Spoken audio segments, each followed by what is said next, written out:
Eu tenho falado nesses últimos áudios que tenho feito, no blog, alguns artigos do blog, sobre uma mente que necessita ser transformada, uma mente que precisa se encontrar com a renovação.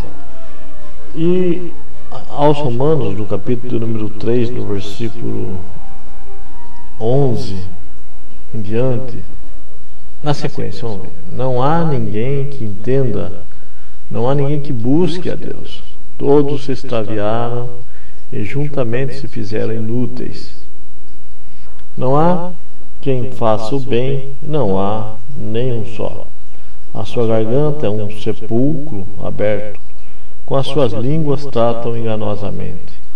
Peçonha de áspides está debaixo de seus lábios, cuja boca está cheia de maldição e amargura, e os seus pés são ligeiros para derramar sangue, e os seus caminhos há destruição e miséria.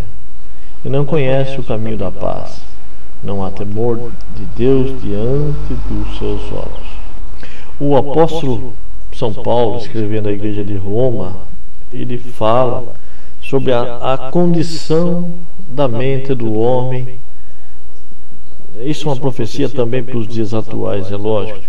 Não há quem entenda a palavra de Deus, não há quem compreenda a palavra de Deus. Então ele mostra o perfil condicional das pessoas que estão entregues à sua primeira condição mental. Então veja bem, ele fala assim que não há ninguém que entenda, não existe entendimento.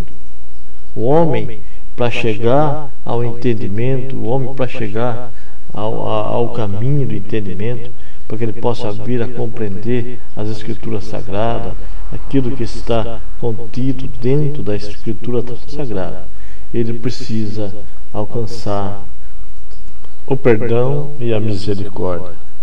E ele fala então que todos estão debaixo do pecado. Ele começa no versículo 9 falando que a conclusão que ele tira de toda essa situação a qual estão entregues as pessoas, é por isso que as pessoas às vezes elas são levadas por sentimentos religiosos e acham que pelo fato de fazerem parte de uma doutrina elas já podem julgar as outras pessoas segundo as suas próprias concepções religiosas.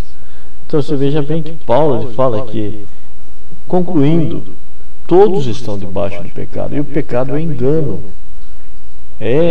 O pecado justamente é a adulteração da verdade. É a transformação da verdade em mentira. Usam a própria Escritura para fazer com que as pessoas se confundam, para fazer com que as pessoas se enganem, acreditem em falsas promessas, em falsas doutrinas. E isso é pecado. E todos estão condicionados a esta situação na sua primeira fase mental.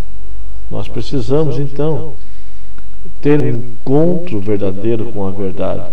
Então ele fala que, como está escrito, no Salmo de número, até dá uma referência desse Salmo, Salmo 14, que não há um justo sequer. Essa é a primeira condição.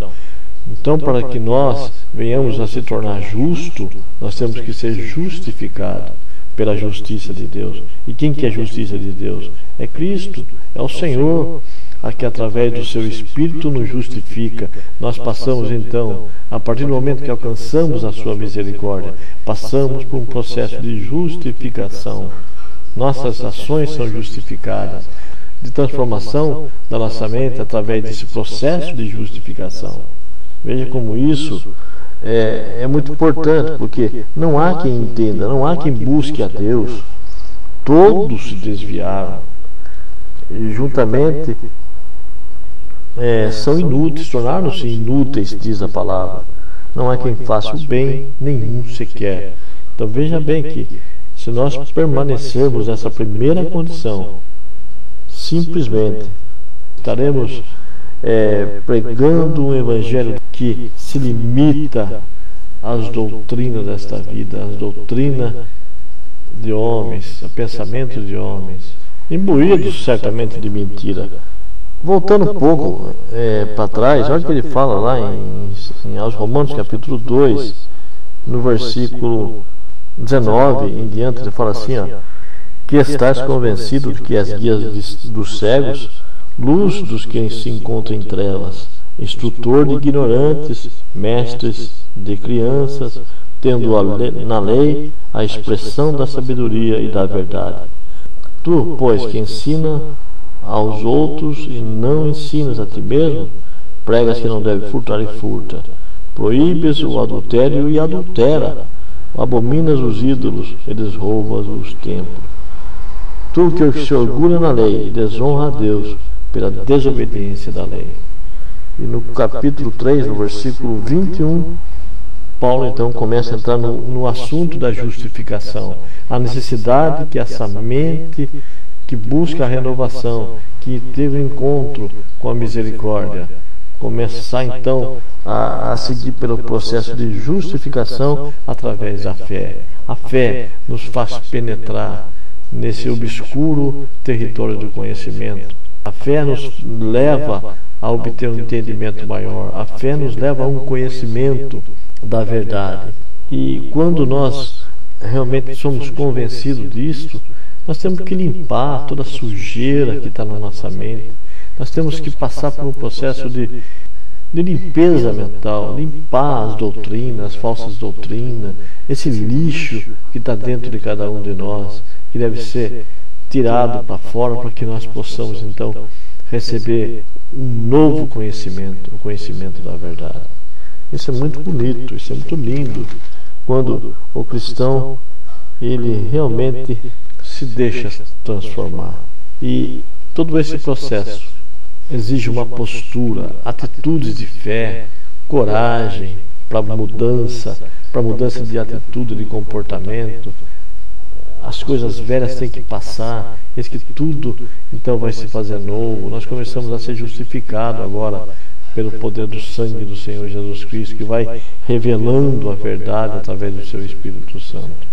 E esse processo de justificação começa a nos fazer a viver o Evangelho da incircuncisão, o Evangelho da liberdade de pensamento, o Evangelho que não nos limita às prisões mentais doutrinárias criadas por homens. No versículo 28 ele fala assim: concluímos então que o homem é justificado pela fé, independente das suas obras. Muito lindo isso, muito bonito. Nós estaremos falando um pouco mais sobre isso numa outra oportunidade.